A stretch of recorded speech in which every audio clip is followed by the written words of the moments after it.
안녕하세요. 한국 개신교는 왜 극우의 모습을 띠는가? 왜 개신교인들은 극우 성향을 이렇게 짙게 드러내는가? 두 번째 시간입니다. 제가 이유를 근본주의 때문이다 이렇게 말씀을 드렸잖아요. 그럼 근본주의가 뭔가 한번 살펴보도록 하겠습니다. 우리가 이슬람 근본주의는 뉴스를 통해서 많이 들었잖아요. 그런데 개신교에도 근본주의가 있어요. 사람들 사는 사회에서는 언제나 어떤 주의들이 탄생을 하는데 종교사회인 개신교에도 마찬가지라는 거죠. 16세기 기독교에 그때 개신교가 막 탄생한 그 즈음에 경건주의라는 게 탄생했거든요. 그때 아마 그때의 교인들은 생각키로 자신들이 좀 속되게 산다, 세속적으로 산다 이렇게 생각이 들었나 봐요. 그래서 많은 사람들이 좀 더 경건하게 살자, 카드놀이도 좀 하지 말고 또 그때 뭐 이제 연극 같은 거 극장에도 좀 가지 말고 뭐 이렇게 했단 말이에요. 이게 경건하게 사는 거라고 생각을 한 거예요. 그래서 경건주의가 16세기에 태동이 됐는데 이와 마찬가지로 19세기 즈음에 어, 그 근본주의라는 게 개신교에서 이렇게 그 탄생을 했어요. 탄생은 좀 위대한 거에 대해서 붙이는 말인데 뭐 적절한 단어가 생각이 안 나서 아무튼 그때 개신교에서 근본주의가 탄생을 했는데 말이에요. 당시에 뭐 이런 게 있었어요. 그러니까 캐리스메릭 카리스마 이거의 형용사인 카리스마에서 TIC 붙여가지고 이걸 제가 미국에 살다 보니까 미국식 발음으로 캐리스메릭 그러는데 캐리스메릭 철치들이 막 나온 거죠. 은사주의 교회들이에요. 쉽게 말해서.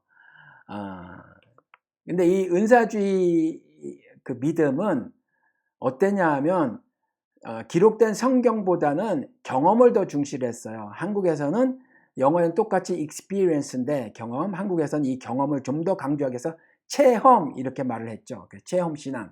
근데 이 사람들은요, 성경에서 뭐라고 말하든 나는 하나님을 이렇게 경험했다는 거예요. 나는 하나님과 이런 실제의 교제를 나눴다. 하나님께서 내게 이렇게 찾아오시고 하나님께서 내게 이렇게 말씀하셨다. 이게 더 중요한 거야. 성경에서 뭐라고 말했던 하나님께서 내게 직접 이렇게 말씀하셨다고 하니까. 그래서 미국의 그 설교자들 가운데서 조금 더 복음적인 설교를 하는 사람들은 이렇게 말을 해요. God told me yesterday, last night. 어저께 하나님께서 어젯밤에 내게 이렇게 말씀하셨다 그러면 교인들이 칼칼칼칼 웃습니다. 그러니까 그런 교회들은 은사주의 신앙을 신앙으로 쳐주질 않는 거죠. 예를 들면 순복음이 120, 30년 전에 미국에서 태어난 거예요.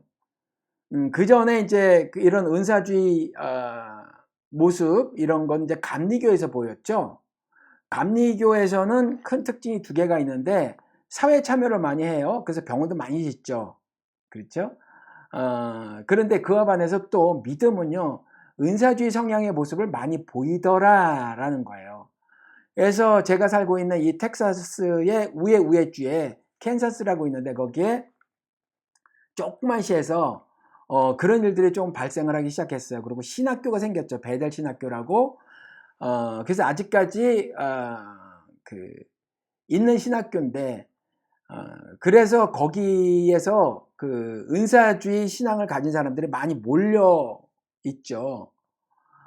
그래서 지금도요, 거기에서 행사를 한단 말이에요. 그래서 기도의 집 있지 않습니까? 기도의 집, 기도의 집 그런 거, 그 다음에 신사도 운동 다 거기서 이렇게 출발한 거예요. 이게 이제 전 세계로 퍼진 거란 말이에요. 그래서 한 100년 전쯤에, 아주사, 캘리포니아의 아주사 거리라는 곳에서 세이모라는 목사가 흑인 목사인데 12시간 동안 성경도 들지 않고 설교를 했다는 거죠. 근데 12시간이고 잠 안 자도 괜찮고 밥을 안 먹어도 괜찮다면 12시간이 아니라 120시간도 설교가 가능해요. 이런 사람들은. 왜냐하면 주제가 뻔하거든요. 주제는 이런 거예요. 그러니까 Jesus Christ is the greater than the problem that you face too. 이거예요. 이들은 그냥 똑같아요. 창세기를 가지고 본문을 선택을 하든 복음서를 본문을 택하든 계시록 본문을 택하든 항상 이 이야기예요. Jesus Christ, 예수 그리스도는 is greater than the problem. 어떤 문제보다 더 크다. That you face too. 당신이 당면한 그 문제보다 더 크다는 거죠.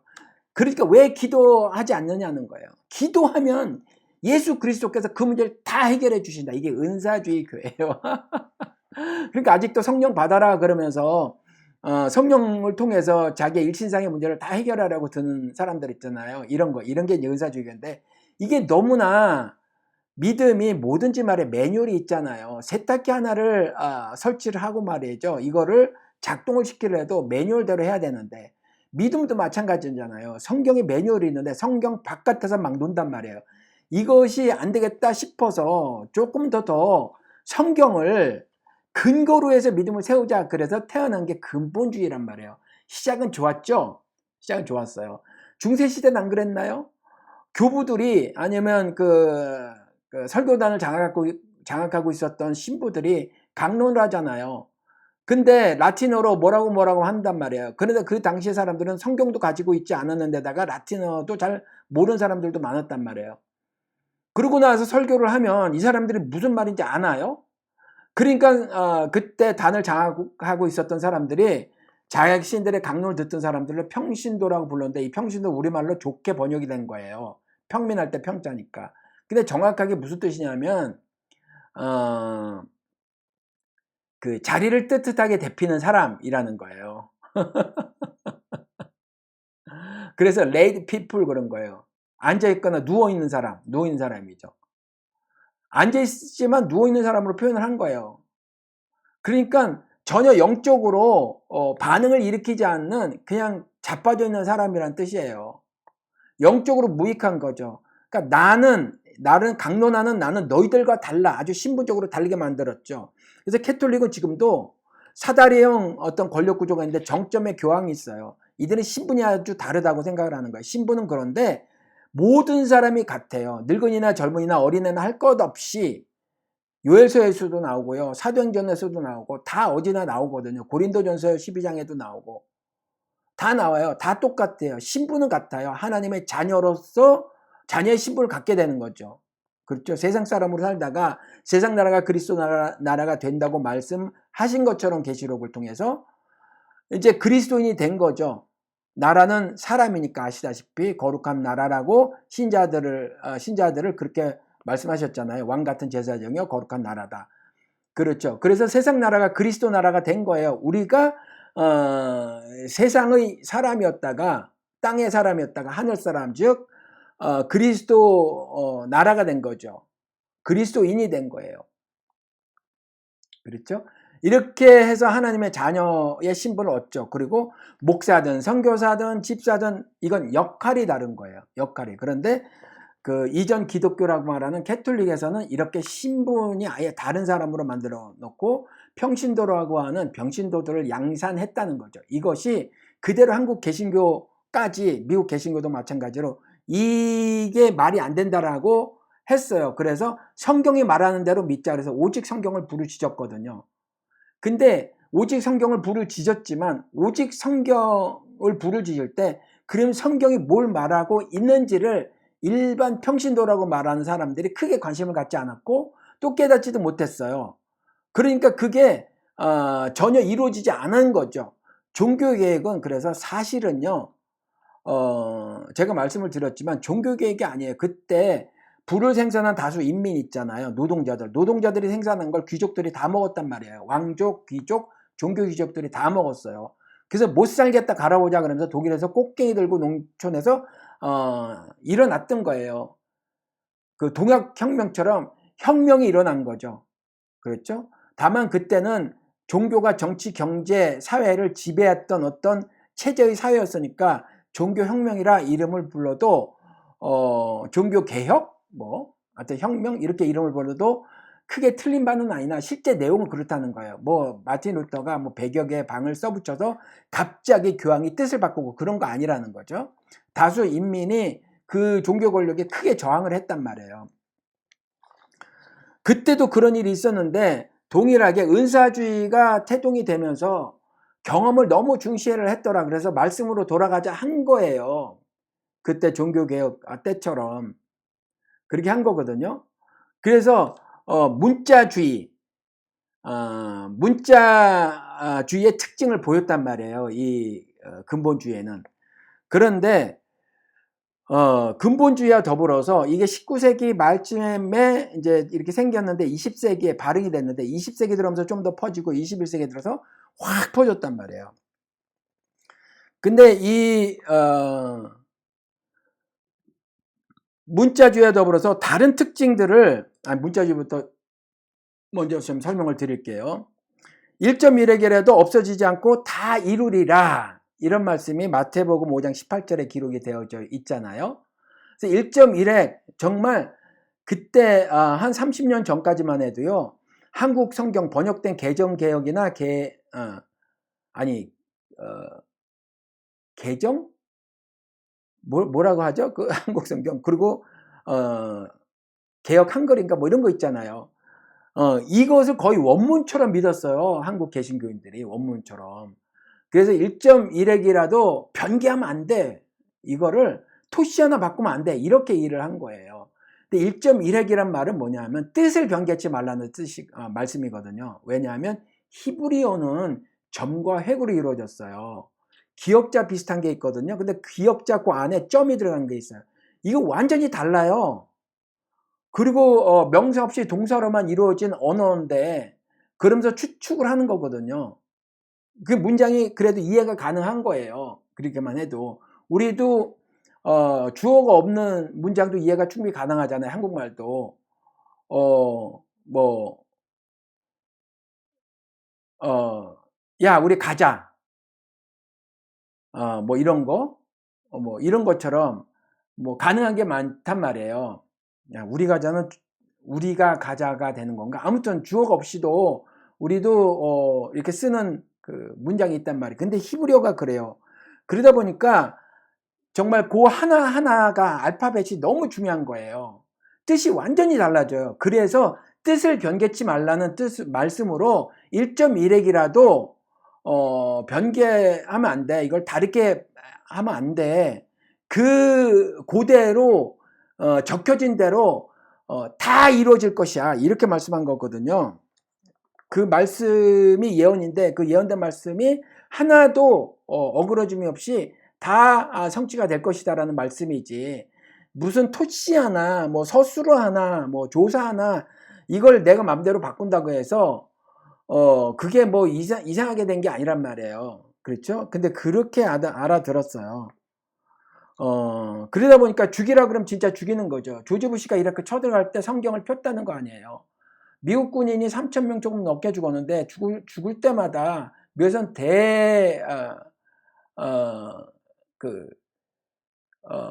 대규모의 어떤 뉴스들이 막 전국에 쏟아졌거든요. 모든 매스미디어를 통해서 그랬거든요. 그래서 세상에 6개 매스미디어를 다 미국이 가지고 있잖아요. 그래서 이들이 그 여론을 조작을 합니다. 사람들의 생각을 그렇게 하도록 만들어요.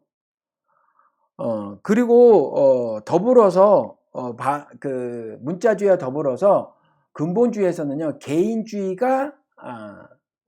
모습을 띄었어요. 물론요, 개인주의는 꼭 개신교 근본주의에서만 보였던 게 아니죠. 이전에 전체주의에 저항하는 차원에서 개인주의가 발흥을 하기 시작을 했단 말이에요. 근데 미국은 유럽보다는 조금 늦게 좀 개인주의가 모습을 띠기 시작을 했어요. 뭐 법적으로야 그렇지 않지만 예를 들어서 존 F 케네디 대통령 같은 경우는 상당히 많이 민주주의가 구축된 때였음에도 불구하고 국가주의적 발언을 꽤 했거든요. 국가주의는 전체주의예요. 그러니까 여전히 그런 모습이 있었단 말이에요. 그래서 뭐 그때까지만 해도 흑인 백인 버스 탈 때 문이 다르고 화장실 쓰는 거 다르고 법적으로야 아니지만 실질적으로 흑인 노예들이 있었고 이렇단 말이에요. 흑인이 심하게 차별을 받았었고, 우리나라도 저보다 한 20년 선배님들은 이미 법적으로 그 노예가 인정이 되지 않았음에도 불구하고 머슴을 살았다라고 하시는 분들이 있었거든요. 계셨거든요. 똑같은 거예요, 미국도. 그러다 보니까 개인주의에 대한 목소리가 계속해서 있어 왔어요. 교회도 마찬가지라는 거죠. 교회도. 그래서 그 교회에서 이제 그 개인주의도 이 근본주의가 매우 강조를 했던 것 중에 하나예요. 개인주의가. 그러다 보니까 개교회주의가 너무 심해진 거예요. 한국도 그렇죠. 이제 작은 교회나 교단이 문제지 큰 교회는요 힘이 있으면 교단 그 아무것도 아니에요. 사랑의 교회 거짓으로 뭐 박사 받고 심지어 고등학교도 가짜, 대학교도 가짜. 미국에서 CRC 교단에서 목사 안수 받은 오정현. 근데 그것도 거짓으로 학력을 속여서 받았기 때문에 여기서는 취소가 됐어요. 그런데 한국에서는 거짓으로 했는데 취소가 되지 않았죠. 왜? 교단을 쥐락펴락했으니까 오정현이가. 그래서 이렇게 개교회주의의 모습을 띄었더라는 거죠. 개인주의가. 그래서 사실은 교회는 성경에 나온 교회는 그리스도가 머리시 되시고 신자가 지체가 된 교회란 말이에요. 그래서 교회를 비판할 수 있어요. 그런데 왜 남의 교회 갖고 네가 뭔데 뭐라고 하느냐 이런 거죠. 그래서 네가 뭔데 남의 교회에 뭐 이러쿵저러쿵 말이 많아. 이게 개인주의 영향이라는 거죠. 다시 말씀을 드려서 근본주의 영향이라는 거예요. 또 하나 같이 근본주의 특징을 보인 게 공산주의예요. 이때는요 정교 분리를 법으로 만들었는데 말이죠. 실질적으로는 종교가 정권에 부역을 했던 때예요. 종교가. 그래서 그때 뭐 전 세계가 굉장히 그 혼란스럽고 탈도 많고 말도 많은 그런 때에 엎치락뒤치락 한때는 친구였다가 한때는 적이었다가 또 적이었는데 다시 친구가 되고 막 이런 일들이 막 벌어지는 그때에 공통의 적이 하나 있었으니 러시아였다는 거죠. 러시아. 그래서 러시아의 남하를 두려워했어요. 특별히 자본가들이 두려워했다는 거죠. 그렇죠? 왜냐하면 러시아에서 볼셰비키 혁명이 일어나는데 노동자 세상을 부르짖었잖아요. 그렇잖아요. 그래서 아무튼 제가 뭐 볼셰비키 혁명을 설명을 드리려고 하는 게 아니라 아무튼 러시아의 남하를 되게 두려워했어요. 공산주의라는 새로운 이념이 현대 유럽, 그때 세상의 중심이라고 주장하고 믿고 살았던 유럽인들에게 노동자 중심의 그 사회라는 거는 감히 상상도 못할 일이었거든요. 그러니까 러시아의 남하를 되게 두려워했어요. 미국도 마찬가지였죠. 미국이 그때까지만 해도 어떻게 생각을 했냐면 그 즈음서부터 이제 미국은 미국이다. 미국은 미국 나름대로의 유니크네스가 있다라고 말을 하기 시작했는데 그 전까지만 해도 자신들은 유럽과 비슷한 생각과 문화를 가지고 있다라고 생각을 했었어요. 미국도 이런 게 미국이다라고 주창한 게 역사적으로 120년, 130년밖에 안 돼요. 그런데 그때 이제 그 공산주의 이게 말이 안 돼. 이게 남하한다는 게 말이 안 돼. 노동자 중심의 사회 이게 가당키나 해. 그랬던 거예요. 그래가지고 이게 전쟁을 벌이는 통에도 예를 들면 2차 세계대전 때 말이에요. 서로 적이 돼서 싸웠잖아요. 예를 들면 영국의 윈스턴 처칠이나 독일의 히틀러나 둘 다 적이 돼서 싸웠지만 둘 다 공통적인 생각을 갖고 있었던 게 뭐냐면 반공이었어요. 반공. 그러니까 반러시아죠. 공산주의에 대해서 얼만큼 이해가 있었는지는 모르겠으나 분명한 건 노동자 중심의 세상이 건설되는 것에 대한 극도의 두려움이 있었단 말이에요. 그래서 이제 반러를 한 게 이제 반공이 된 거죠. 그렇죠? 이렇게 된 건데 이러면서 교회가 권력에 부역을 한 거예요. 그러니까 반러 혹은 반공 이걸 갖다 교회가 이제 미국 같은 경우요. 미국 같은 경우 유럽에서는 교회는 많이 쇠퇴했어요. 믿음이 쇠퇴했는지는 모르겠어요. 근데 교회는 쇠퇴했죠.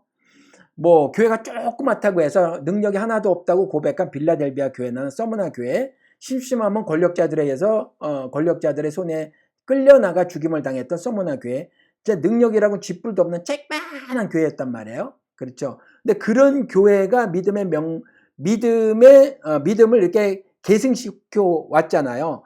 그런 것처럼 그 교회는 사라지고 없지만 책망받지 않은 믿음의 모습으로 그 교회를 예로 들어놓고 계시단 말이에요. 계시록에 2장 3장에. 그렇죠. 그런데 유럽은 이제 그 교회들이 많이 쇠퇴했으나 신학의 발전은 여전했고요. 그 다음에 뭔가 본질적 믿음을 탐구에 들어갔던 소수의 사람들은 여전했었어요.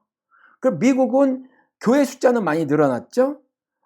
교회 숫자는 많이 늘어나고 정교 분리를 유럽은 다른 모습이었지만 미국도 미국 나름대로의 정교 분리를 이렇게 법제화하기도 하고 사회적으로 그렇게 자리를 잡게 했는데 실질적으로 어땠냐 하면 교회들이 개신교가 캐톨릭도 그렇지만 이 권력에 부역을 했단 말이에요. 그래서 이 반공을 교회가 믿음으로 흡수를 해버렸어요. 그리고 반공이 믿음인 양 호도를 했단 말이에요. 선동을 했단 말이에요. 논리는 굉장히 빈약해요. 허접합니다. 논리는. 그런데 집중적으로 세뇌를 해가지고 이게 먹혔어요. 그래서 미국 개신교인들이 상당수 반공주의자예요. 왜? 미국의 개신교인들의 상당수가 근본주의자거든요. 근데 근본주의자가 아닌 이 은사주의 교인들 역시도 이들은 반공주의자들이 굉장히 많아요. 근데 한국 개신교는 미국 개신교를 그대로 수입을 했잖아요. 아무 거름 장치를 통해서 거른 게 아무것도 없어요. 그냥 갖고 왔어요. 여러분들 아시지만 리고렌이 유명해졌잖아요. 그래서 목적이 움직이는 교회 그러면 거기가 뭐가 문제가 있는지 따져보지 않아요. 그냥 수입을 하는 거죠. 교회마다 목적이 이루는 교회 이거 갖고 설교를 하고 뭐 프로그램을 만들고 그랬어요. 그 다음에 또 목적이 이끄는 뭐더라? 목적이 이끄는 뭐가 있었어요. 그래서 40일 동안 뭐 하는 프로그램을 또 교회들이 만들어서 막 했었어요.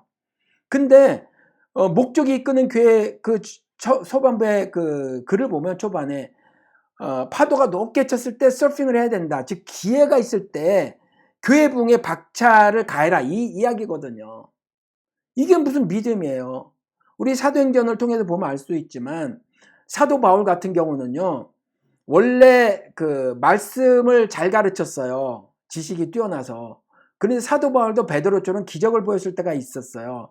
그랬더니 그 헤르메스 신전, 제우스 신전에 있었던 제사장들이 사람들을 엄청 끌고 내려와서 바울에게 절하면서 당신이 하나님의 사람이로소이다 라고 하면서 바울을 축켜 세웠어요. 경배를 했단 말이에요. 그래서 바울이 옷을 찢고 죄를 뿌리면서 당신들이 주목해야 될 사람은 내가 아니라 하나님이시다 라고 막 외치잖아요. 왜요?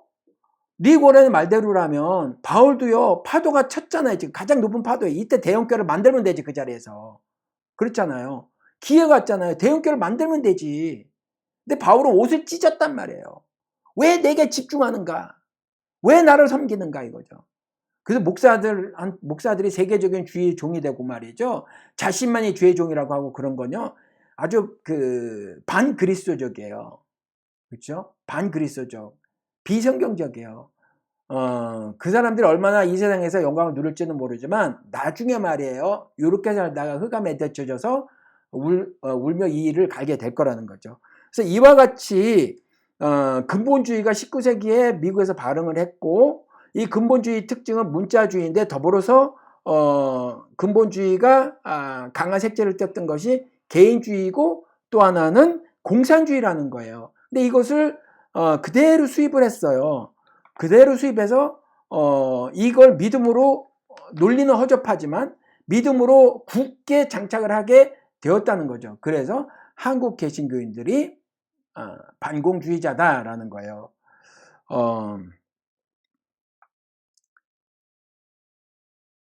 제가 세 번째를 준비를 했는데 그냥 요것으로 마칠게요. 요 정도만 해도 대충 이해가 될 것 같은데 얘만 조금만 더 들어드릴게요. 그러니까 미군종 3년 동안에 이 반공을 한국에 뿌리를 아주 깊게 땅을 파고 심었어요. 반공이라는 나무를 심은 거죠. 그리고 교회가 부역한 거. 예를 들면 김중곤 씨라고 아시는지 모르지만 한국 CCC를 만든 사람이죠. 박정희가 건물을 줬어요. 건물을 줘서 그때 김중곤 씨가 날개를 달았죠. 그래서 CCC를 만들었는데 이 사람들은요, 정말 열심히, CCC에 속해 있는, 그 학생들은 열심히 주의도를 전했어요. 전했는데 세상의 불의에는 침묵을 했습니다. 외면을 했어요. 그러니까 이들이 전한 주의도는 사실은 주의도가 아니에요. 정말 안타깝지만 CCC가 전한 주는 주가 아니에요. 그들의 종교가 만든 어떤 허상이에요. 우상. 조금 전에 말씀드린 것처럼 영락교회는 한국교회 대표교회로 선전이 됐죠. 그런데 말씀드린 것처럼 서북청년단을 조직해서 동족들을 무참히 살해하고요. 두들겨 패고 했었단 말이에요. 뭐 때문에? 방공 때문에. 근데 그 방공을 믿음으로 받아들였단 말이에요. 역사책을 여러분들이 보시면 아시겠지만 박정희의 종교 길들이기가 있어요. 절은 전부 유원지로 만들어 버렸잖아요. 그렇죠. 불국사 같은 절이 불교에서 성지가 아니에요. 그렇죠. 뭐 화엄자 같은 절이 불교에서 성지가 아니에요. 이건 다 유원지가 됐단 말이에요. 교회도 마찬가지예요. 회유를 하고 협박을 했거든요. 그러면서 철저하게 박정희의 말대로 따라 살게 만들었어요. 그게 여러분들 역사책을 한 권만 열어봐도 아신단 말이에요.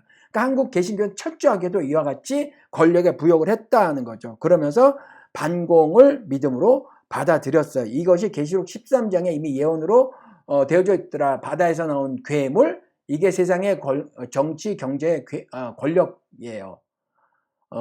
그리고 땅에서 나오는 괴물이 나오죠. 그런데 이 땅에서 나오는 괴물은 거짓말을 하는 자예요. 그래서 하늘에서 불이 내려오게끔도 한다는 거죠.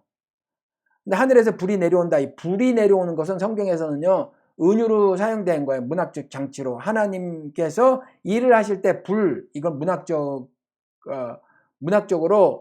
장치를 해놓고, 문학적 장치를 해놓고 그 일에는 신적 기원이 있음을 말을 하는 거죠. 예를 들면은 불에 붙었으나 타지 않는 떨기나무 이런 거. 그렇죠. 그리고 구름기둥 안에 있었던 불기둥으로 자신의 백성인 이스라엘을 인도하심. 그러니까 구름과 불은 이렇게 문학적 장치로 써놓으신 거예요. 다니엘서 7장 13절에 인자 같으니 사람이기는 하지만 하나님의 아들이신 그리스도를 말하는 거죠. 다니엘서 예언서니까 다니엘서 7장 13절에 구름을 타고 오실 인자 같으니, 이것도 구름 진짜 손오공처럼 구름을 직접 타고 오신다는 말이 아니에요. 이와 같이 신적 기원이 있음을, 그분이 오심에 신적 기원이 있음을 말을 하는 거란 말이에요. 그런데 계시록 13장에 가서 보니까 거짓말하는 그 자가 하늘에서 불이 내려오게끔도 한다는 거죠. 실제로 내려오는 게 아니에요. 실제로. 그렇죠. 하늘의 일인 것처럼 완전히 속이는 일이 막 벌어진다는 거예요. 엘리야 선지자를 통해서 보면 엘리야가 재물을 갖다 놓고 그렇게 말을 하잖아요. 자, 이 재물을 태우도록 바알과 아세라 선지자 니들아 하늘에서 불이 내려오게 해봐. 근데 못 하잖아요. 근데 엘리야가 하잖아요. 물론요, 그게 하늘에서 직접 불이 내려와서 번개불처럼 재물을 태웠다 그런 게 아니에요. 이런 일들, 즉 사회에서 벌어진 어떤 일들 가운데서 신적 기원이 있는 게 있고 신적 기원이 있는 것 같이 보이는 거짓된 것들이 있다라는 것을 그 엘리야 선지자를 통해서 말씀하는 거거든요. 그래서 엘리야 선지자를 통해서 이스라엘에게 질문했던 게 이거 딱 하나였어요. 참신이 누구냐 이거죠. 참신이. 참과 거짓을 구별하기 위해서 그렇게 말씀하신 거란 말이에요. 계시록에도 마찬가지예요. 생긴 것은 어린 양 같았대요. 그리스도 예수를 말하는 거죠. 근데 말하는 것은 용이다 이렇게 말을 하거든요. 용은 뭐예요? 용? 창세기에 있던 옛뱀, 다른 말로 계시록의 음녀, 그리고 큰 바벨론 이거잖아요. 666이 괴물의 수면서 사람의 수잖아요. 그러니까 다 사람의 일을 말을 하고 있는 거거든요. 그러니까 창세기의 옛뱀이나 용으로 말한 거나 이게 바벨론이라고 말한 거나 음녀라고 말한 거, 이게 사람들이 전부 하나님을 반역하는 어떤 음모를 꾸미고 일을 하는 것을 말을 하는 거란 말이에요. 그렇죠? 그래서 성경에 이미 예언됐는데 그 정치 권력을 가진 그것들이 종교 권력을 가진 이것들에게 힘을 주어서 이것들이 그 바다에서 나온 괴물 정치 권력에게 힘을 받아서 부역하는 차원에서 많은 사람들을 속이더라. 생긴 거는 어린 양 같더라. 근데 말하는 건 용이더라. 즉 창세기의 옛뱀이더라. 적 그리스도더라. 라고 미리 예언을 하고 있다는 거죠. 그래서 이것이 정치와 종교의 카르텔이 형성되고 있음을 이미 계시록 13장에서 예언을 하고 있다는 거죠. 여러분, 깨어있어야 합니다. 때가 아까니까 세월을 아끼라고 말씀하셨잖아요. 자지 말고 1시간만 물리적인 시간 1시간만 깨어있으라. 또 다른 말로 바울을 통해서는 믿음 안에 있는지 믿음 바깥에 있는지 너 자신을 시험해 보라. 즉 그리스도 안에 있는지 그리스도 바깥에 있는지 시험해 보라 하셨으니 여러분들 지금 한국 개신교 절대 다수가 그 길로 간다 하더라도 그건 결코 믿음의 길이 아니라는 걸 여러분들이 성경을 읽으면서 스스로 판단해내시기를 바랍니다. 그래서 여러분들이 그리스도를 진짜 믿으시면 그리스도의 재림을 믿으시고 그리스도 재림 때 반드시 심판하신다는 거. 초림은 구원하러 오시는 거지만 재림은 심판하러 오시는 거니까 두렵고 떨림으로 오늘 하루를 사시면서 무엇이 옳고 무엇이 그른지 영을 다 믿지 말라고 하셨으니 영을 다 믿지 말라는 말은 사람 말을 다 믿지 말라고 하는 것이니 여러분들이 스스로 성경을 펴고 읽으시면서 무엇이 참인지 무엇이 참 하나님인지 분별하여 사시는 여러분 되시기를 주님의 이름으로 축원을 드립니다. 여기까지 할게요. 감사합니다.